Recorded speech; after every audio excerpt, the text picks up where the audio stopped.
Welcome to the Toastmasters Experience. My name is Evelyn.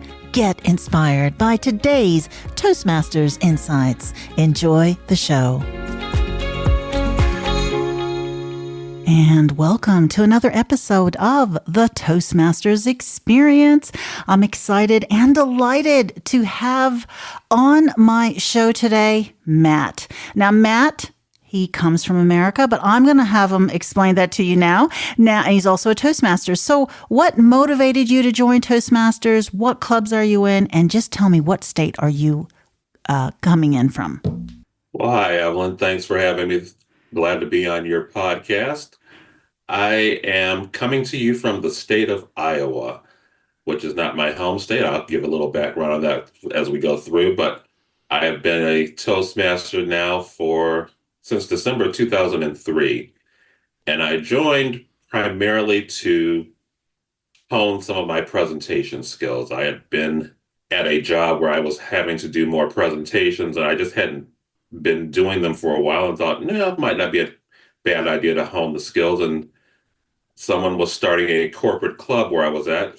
I had never heard of Toastmasters, and I thought, why not give it a try? And here I am so many years later, still a member. I am currently in two different clubs. I have my primary club, which is called Shibboleth, and then I'm also a member of an advanced club called Positive Achievers, where we focus on helping people that might be looking at doing some type of professional speaking. We have quite a few professional speakers actually in the club.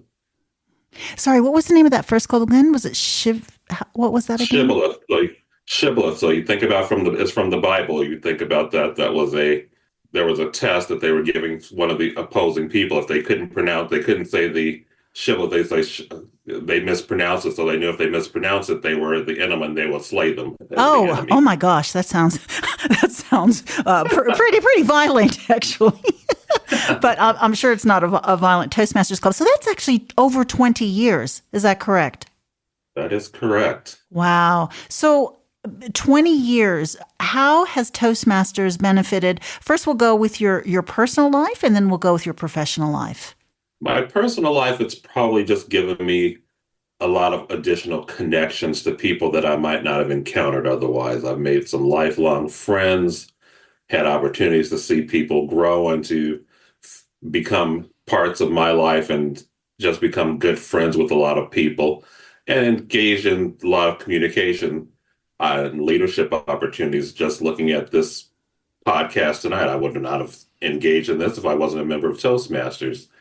From a professional perspective, it's opened some doors for me. In one of my previous jobs, I was given an opportunity to lead a training. We were implementing a ERP system, and I was tasked with helping to present the training to over 300 teammates because they knew that I had those communication skills and was comfortable presenting and talking with people. So it was an opportunity in that regard. And it's also been something where I've been tasked with working with other, what we call employee resource groups, to look at trying to help with communicating and driving some of the different initiatives to support the organization. Okay.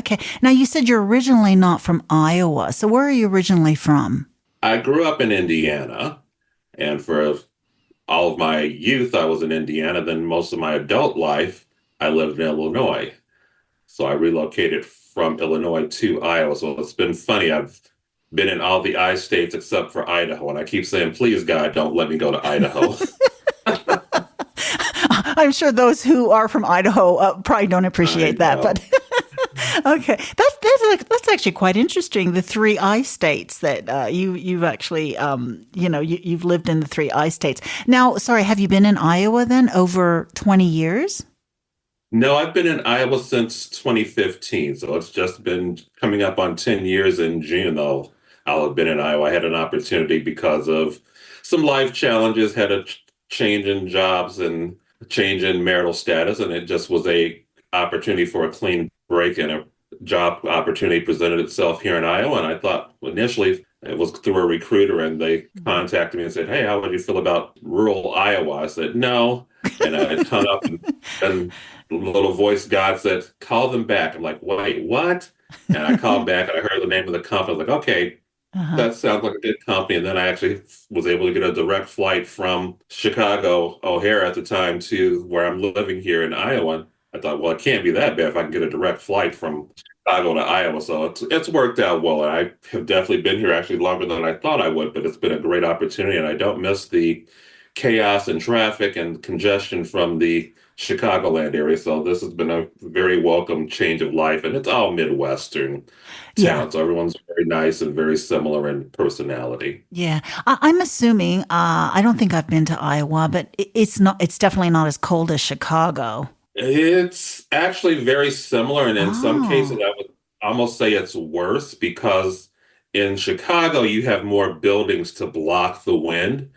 Where here in Iowa, there's not as many buildings. So you've got a lot of open area where that wind will just whip through. And they had what they call whiteouts. When I Oh. moved here, they have gates that they can actually put down to close the roads. And I didn't know what they were for. And people are like, well, if it gets really bad, you can't see. They don't want you on the roads. And I got a chance to experience my first whiteout. I was like, okay, now I understand. This is a little different environment out here where you don't have the buildings to help block the wind and the snow. So it can be a little brisk out here. There was a couple of days this year we got down to with the wind chill minus 40 degrees Fahrenheit. I wanted to ask you, are there any other public speaking sort of tips or tricks that you've learned along the way, maybe from another group or any other organization you've joined besides Toastmasters to help with your public speaking? Funny you mentioned that. I know that we have both recently completed a 77-day speaking challenge that came from Stagetime University, which is another organization that I joined to help improve my communication skills and to work on some different tips. And a lot of things such as storytelling and trying to look at how I can reach a broader audience have been gained through that organization as well. And the 77-day video challenge was something I would have never done previously. I have not been a fan of being on camera in general. So this was a step out of my comfort zone, try something new, but it's helped me to get more comfortable with being in front of the camera, learn some things about lighting, how to better use the microphone to try and make sure that it's reaching maximum efficiency and for the sound quality. And it's just been a great way of enhancing my communication skills and public speaking in general between Toastmasters and Stagetime University. They've opened up to lots of different speakers that I've listened to over the course of the 20 plus years I've been in the organization from Toastmasters, and I've been in Stagetime for probably about 4 years now. Okay. And what motivated you though to do the 77-day video challenge? Was it watching someone else do it? Yeah. That was Corey May was a gentleman that he's also here in Iowa. I met him when I moved here. It's kind of funny because of another Toastmaster back in Illinois that I knew when he found out that I was moving to Iowa. He's like, you got to reach out to Corey and he will help you with getting acclimated to the Iowa environment and to the Toastmasters. And literally within the first year of my moving here, Corey and I were competing against each other in the evaluation contest, and he took first and I took second. And I posted on my Facebook feed, well, here's my welcome to Iowa with us holding our trophies. But seeing Corey do the challenge, I saw him at a little before he had 2,000 days straight nonstop of posting videos. And I thought, wow, if he can do that for that consistency, I should be able to at least try and make 77 days. And Yeah. I decided I'm going to give it a try. I just mentally had to get myself focused and I dove in and here I am a little over a day. Today was day 102. Well, And it's you know just been what? a We great must have been experience. we must have been at the same meeting because I was at a meeting and I heard maybe it was Michael Davis who said, "Oh, we've got Corey who's done almost 2,000," and I was thinking the same thing. I was sitting. It was in October. I think it was in October, and I was thinking, oh my goodness, if he can do 2,000, I can surely do 77. So let's talk a little bit about that 77-day video challenge because you have a name for your show as well. I've got a name for my show as well. Well, how did you come up with that particular name and what is it? My show is called Musings with Matthew, and it was really, again, following Corey's example. He had a name for his, Thoughts Too Big for My Head. And I thought, I guess I should probably have something catchy for mine, and I didn't want to necessarily pigeonhole myself into something too specific. And I thought, well, I don't necessarily have topics. I'm going to do this a lot of impromptu, freestyle, whatever comes to mind or strikes my fancy. I thought, well, it's got to be my musings. So I Mm. went with musings with Matthew, kind of catchy, using my name in there. So I figured that would be an easy way for people to remember it and to, if they're looking for me, if I just considered maybe creating it into a podcast, it would be easy to translate that into another platform. Well, I've called mine Heart and Soul with Evelyn. I've totally gone a different direction because I've watched a few different people do the challenge, and I'm just not that much of I don't think I'm that good at being an impromptu speaker. I've got to have a little bit of research behind me, and then I've just started talking about my life. It's been an interesting project. What have you learned from this? I've watched some of your videos. I will applaud you for the direction you've taken in the story and how it's helped you to do that research on your life. I kind of like that idea because it would help me perhaps to do a little more research and learn a little more about my background and family. But some of the things I've learned is that it's not as easy as it might seem to come up with the topics if you're not planning ahead.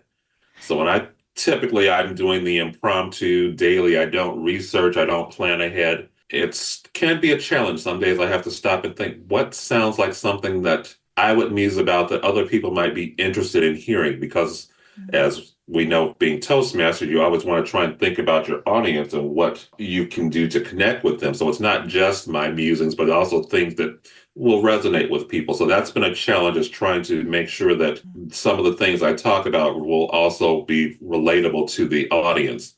And it's forced me to start being more vulnerable and sharing some of my own personal experiences. I'm an only child. I'm used to doing things on my own and being very independent.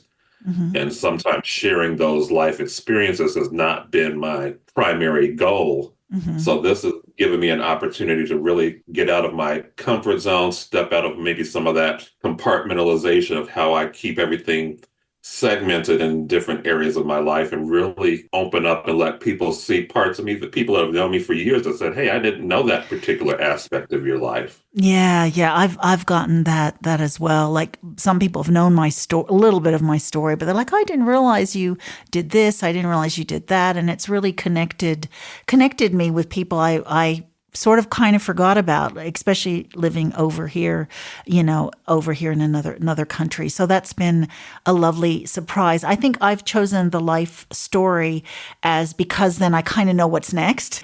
What has been something about Toastmasters that has surprised you? I think the challenge of a volunteer organization and how much effort it takes to sometimes get people to engage. I thought from my background, when I came into Toastmasters, it was new to me, a brand new organization, a brand new club. And within 6 months, I was suddenly the club president.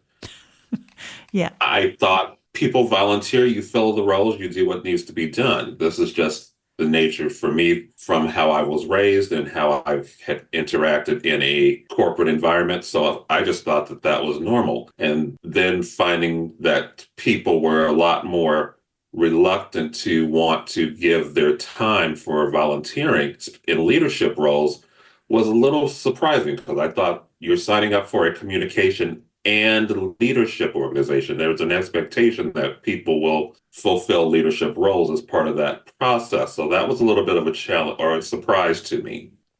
Like you joined Stagetime University. Why did you join Stagetime University? I joined Stage Time. I happened to see Darren LaCroix. He was the keynote speaker at one of our district conferences. And I thought, he was running a promotion, of course. So I figured I could give it a try and see what I liked, and if it was something that benefits. The program itself seemed like it would be a benefit, and him being a world champion of public speaking gave him credibility. So I joined, I started the program, and unfortunately I had some life events happen that didn't allow me to really focus on the program itself. So I actually let my membership lapse after that first year. Mm-hmm. But I gained enough benefit from it that I thought, if I wanted to, or I still want to at some point perhaps become a world champion of public speaking. So learning from a former world champion, I thought would be a great benefit. And the programs and all the different things, especially the business side of it versus just the presentation side, really appealed to me. So that's why I really joined, was to find out how I could marry those two, presentation skills, business side, and look at maybe having my own business of some type of public speaking, coaching, training. Yeah, yeah. And it's good to be in that sort of environment as well, because there are so many different people in stage time who are in different fields. I mean, we're not all Toastmasters, but there are a few Toastmasters in the group, but there's professional speakers and different people who are teaching us. But you know what I like the most about Stage Time University? I do like the coaching sessions, even though I'm not coached. I feel I learn a lot from other people being coached. Do you find that as well? I do. I have yet to be coached myself, but I absolutely learn from pretty much every time that I'm able to join one of the coaching calls. And the feedback that they provide from the coaches, as well as the members that provide some additional commentary, I think has been very beneficial for me, because I've been able to glean different things that I can incorporate into my own speaking style and my own presentations, that, like, oh, I didn't think about that, or oh, there's a tip that I could use to amp up my next presentation. So I think there's a lot of interactions that benefit us as speakers individually that we just don't get from watching a video or something of that nature. Yeah, for sure. And even Toastmasters is the same. There is that learning even when you just attend a meeting. Absolutely. And that's part of why when people ask, why have I stayed a member for so long, 20 plus years? And I always tell people, doesn't matter how good you become, you can always get better. We communicate every day in some form or fashion. And if I can find even just a little tweak to help get my message across in a more clear manner so that it's easily understood and received by the audience, then I've done my job and it's been a benefit. And every day it's been a great growth opportunity for me from a communication side and then from a leadership side. People don't think about leadership in the sense of you're a leader if you have a family, you're leading your family. If you're in a civic group, you're in some type of a leadership role. We all find different ways to fill leadership, even on our jobs, whatever those positions might be. So I think Toastmasters really helps with that communication and leadership growth that we all use, whether we realize it in a formal manner or not. Yeah, that's absolutely correct. Now, has there been a memorable moment or achievement that you've had in Toastmasters? Sure, I've had a few of them over the years. It's funny, when I came into, well, back up before I answer that question, my journey here into public speaking in this regard started in an impromptu speech contest in junior high school. They were looking for someone to compete in what they called impromptu speaking at the time. And one of my classmates said, "Hey, I know this kid that can BS with the best of them." He was talking about me. I don't know if that's necessarily a compliment, but I had never really competed in a formal environment. And I thought, okay, sure, why not? And sure enough, I actually won the contest. So it was my beginning into competing and getting into more formal. And then in Toastmasters, within my first year, I competed in the table topics contest. At the district level, I went all the way to district, and I came in third, which was a little disappointed. I found out later that it was really ended up being a tiebreaker for second and third. So that was my launching into competition. And then over the years, I've competed many a times. And here in Iowa, I was recently, 2 years ago, I won the district international speech contest. So that was a major accomplishment for me, because I'd been trying for multiple years to win at district. I've been second many a time and just hadn't quite gotten over the hump. So that was a major accomplishment for me. And I've also achieved my Distinguished Toastmaster designation. So I've completed that.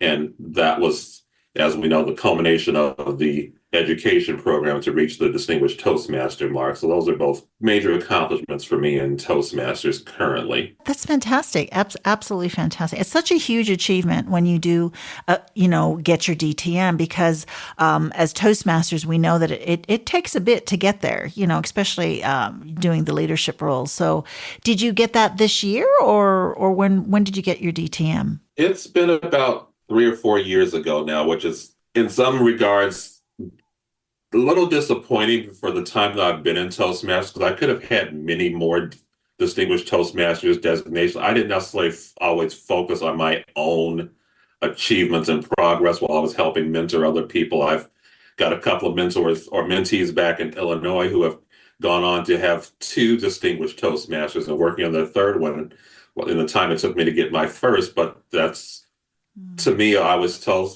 people that you can go at your own pace in Toastmasters, which is nice. And that's something that I wasn't, again, focused on me while I was helping charter clubs and helping other people grow. And it just Yeah. gave me the opportunity to really hone my skills in the way that I wanted to. While the DTM was a goal to have, it wasn't my primary reason for being a member. Yeah, yeah.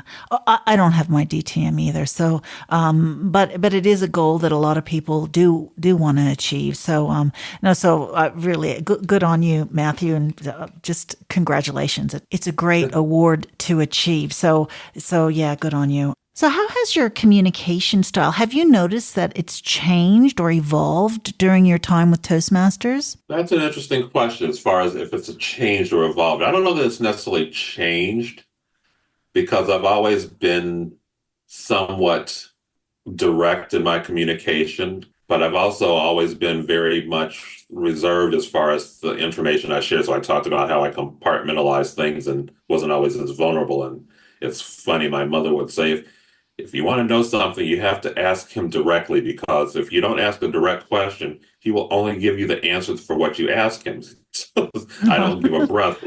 Mhm. So my communication style has always been very direct, but also very much a nurturing.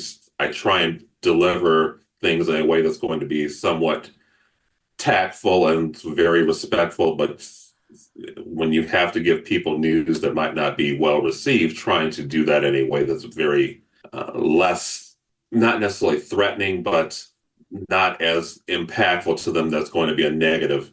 And that's something I think I've been able to evolve a little bit here through my Toastmasters. Some of the communication tips and things that have come through some of the programs has just been able to add some more tools to my toolbox to try and help give me different ways to deliver that message. Yeah, definitely. Now, since over 20 years that you've joined back in 2003, communication or the way we communicate has changed. So, as far as communication changing in the world that we're living in now, what are your thoughts on just on general communication? For as much as we've changed in the technology advancement and so many different platforms and media and forms of communication available to us, I still feel that people don't communicate effectively and they don't communicate enough because while there's a lot of emphasis put on social media and a lot of posts that go out and people to look at TikTok, for example, Mm, people were losing their minds here in the US that the possibility that TikTok was going to go away, as if there wouldn't be any other form of communication for them to engage in. And thinking, well, wait a minute, before TikTok came along, how did you survive? mm, There were other platforms, Facebook, other things. We've learned to adapt communication over the years. And with technology, I think, especially with artificial intelligence now, there's just so many different methods that people can use to enhance their communication skills. So they might not necessarily be the best skilled communicator, but they can use the technology to refine their message so that it becomes more polished and better able to be received. So I think that's probably one of the biggest benefits we've gained is that you don't have to be an excellent communicator sometimes to still be effective in getting your message across. yeah, yeah, that's right. I still think though, connection does come from one-on-one communication, though, and being there, like physically. You know what I mean? I think there's okay, I'll take that out because I don't know what I'm trying to say right now. Actually, I want to connect. Can we leave that in for a second? I want to go somewhere with you on that because Okay. that's Okay. an interesting point you're making because the whole idea of connection and in person versus the virtual online. I work in a corporate environment and we do a lot of Teams meetings and a lot of communication where before the pandemic, I work in supply chain, so I would interact with a lot of suppliers, and there would be suppliers would come and visit, and we do a lot of things in person.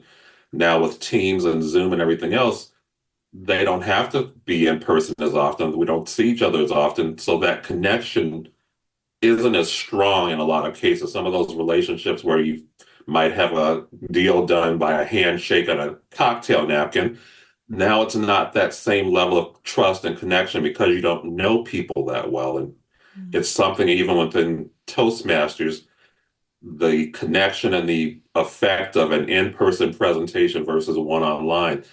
You see people that they don't necessarily know how to make eye contact because they're not necessarily accustomed to looking at the camera versus looking at the screen. So there's a lot of things that are lost by not having those in-person connections that will help you to enhance your message delivery and also to reach your audience better. Mm-hmm. Yeah, yeah, yeah. I find it all interesting as far as communication being it's just so different now. I have interviewed quite a few teachers on this podcast who are Toastmasters as well, and they've shared with me that they definitely feel the younger generation has lost the art of conversation because it's all about text or on social media. So yeah, I just find it all interesting. So in some ways, I think the world does need Toastmasters because we learn so much about communicating, back and forth and evaluating and speaking. And I think the connections are made when it's live. What are your thoughts on that? I agree. Definitely the younger generation does seem to have a challenge with having those conversations that are not involving 140 characters on X or whatever the social media platform is and trying to have in person, even not necessarily in person, just sometimes having a verbal communication. So I've got friends who are parents that they have to text their child to tell them that they're going to call them so that the child will pick up the phone versus just ignoring them and waiting for a text message. Yeah. And that idea that they can't have a verbal communication because they are just not comfortable or they're just not skilled at being able to even have the attention to sit and listen to someone talk to them for 2 to 3 minutes is very disconcerting. And I can imagine, as you said, you talk with teachers trying to educate kids today that Mm. listening to one of the news broadcasts, they were talking about trying to ban cell phones in school because the teachers can't get the kids to stop looking at the phones during the education time. And that's just the society that we're trying to work with. Well, I keep thinking those are the people that are going to be paying my Social Security for my retirement fund. That's scary. Yeah, yeah, it definitely is. So it'll be interesting just to see what happens, as far as communication, AI, and all, and even to see the direction that Toastmasters go. It's a very exciting and a very interesting time that we are going through now. I know some people might even say it's scary, but I think there's opportunities out there for us all to learn, and I'm kind of excited about the future. I know a lot of people aren't, or they're back and forth, but I sort of feel a little bit excited about the way we're going at the moment. What about you, Matthew? I agree. With Toastmasters being a 100-year-old organization as of last year and trying to see how that was going to evolve and how it's evolved from when it first started, where originally when they started, they didn't allow women in. So this is how far back some of these different ideals go to now where we're looking at the current education program with Pathways, where they've refined it to be an online trying to reach those younger generation that really are inclined to want to have that quick communication access to information online. It's a balancing act because those that have been Toastmasters for a number of years were not necessarily inclined to want to have that online component. So it's been a balance of trying to keep the people that have been lifelong members, but also reach out to the younger generation and give them the benefit of what the Toastmasters program can offer in a way that's going to be something that they would be willing to access. And Yeah. online, it's definitely a challenge, I think, in some cases for people to want to go online, even people that are very good at being online. If they spend all day on a computer, they're not necessarily want to get on a computer later to do a Toastmasters Yeah. meeting. So sometimes that can be a challenge as well. So, what do you think is the best kept secret about Toastmasters? I think it's the value of what the program offers to members because for the cost, you're looking at roughly $120 for an entire year. You can pay $60 every 6 months or 120 for the year, plus whatever club dues might be, which is usually minimal. And you get immediate feedback for your presentations. You get a chance to work on impromptu off the cuff. So if you have those elevator pitches that you need to make, or if your boss, if you're in a corporate environment, ask you something, you can give that succinct, cogent answer. You get a chance to work on leadership. Where else can you go and, as I did my first 6 months of being in the organization, become essentially the CEO of the club Mm. with on-the-job training like that. Plus, you have all the support resources of a worldwide organization. So for as little cost as there is, the value of what you gain from that is something that is definitely a secret that we need to get out and market better. Yeah, I think you are absolutely, absolutely right. Now, Matt, I wanted to share something with you because one thing that I have admired about you is when you first started the challenge, the 77-day challenge, you were actually in the hospital, but you kept going. What made you keep going? Because you were in the hospital for a few days. Is that correct? That is correct. It was my commitment to the process. I decided to start that journey, and I wasn't willing to allow any excuse to cause me to miss that.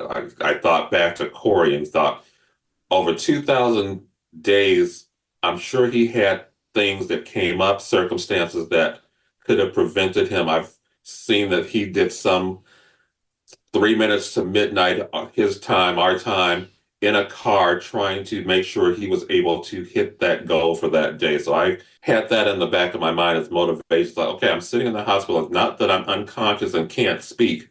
So as long as I can speak, I've got a phone, I can make that video work. And I wanted to be successful in following through on that commitment versus, oh, here's an excuse. Woe was me. I'm going to stop because I have this momentary setback. That's too easy to do that, and that's not the message I wanted to convey. Good on you. No, I really admire that. I think it was seeing you go through that because I started, well, 10 days after you did. I think I saw you and I thought, oh my gosh, he started, but he's in the hospital. So I definitely can do this. And I was able to talk another friend of mine who did the 77 days. She's stopped right now. She's got a lot on her plate, but she's so grateful that she did the 77 days. And I'm going to continue. How long are you going to continue for? Because I know you're at 102. So how many days are you looking at? Or are you just going to be like Corey? I don't know if I'm going to be like Corey and go to 2,000 or even 1,000. When I hit my 77, and that I said it might be like a Forrest Gump movie moment where I just start running. I just keep going until I decide I've had enough and I just stop. I don't know how long it's going to go. I'm just, as long as I still enjoy it and I find a benefit and people are still willing to listen to me, I will probably keep going. Yeah, me too. I'm at year 1994 now, so I'm gonna at least I'm gonna at least try to make it to 2000 and something, or try to make it till till now, actually. So we'll see how we go. Now, it's been such a pleasure, but I am going to ask you one last question. What advice would you give someone considering joining Toastmasters? I would tell them to give it a try. Don't be afraid. I know that a lot of surveys say that public speaking is a fear that's even greater than death in a lot of cases. But for Toastmasters, I always like to tell people, you're not marrying the organization. You can just date it for a little while. If you don't like it, you don't have to go on a follow-up date at some point, but at least give it a chance, attend a meeting, and attend multiple clubs meetings as a guest. You can always attend as a guest as often as you like. And even though the Toastmasters program is pretty much the same, most clubs have their own, what I call DNA. So the feel, the environment, how the atmosphere is perceived can be different from club to club. So if you go to one club and maybe it doesn't click, try a different club. And being online and hybrid, a lot of cases, now you have the opportunity to really experience a lot of different clubs and try them. And it doesn't hurt to try the club and to become a member. 6 months, you can try it for that $160 period. And if you don't like it, you don't renew. But at least you have a chance to try it. And if you're like me, you join, and 20 years later, you're still a member and enjoying communicating and leadership opportunities. Yeah, that's fantastic. Thank you so much, Matt. It's been an absolute pleasure. Thank you, Evelyn. I appreciate you having me, and it's been a pleasure interacting with you and seeing you on your journey as well.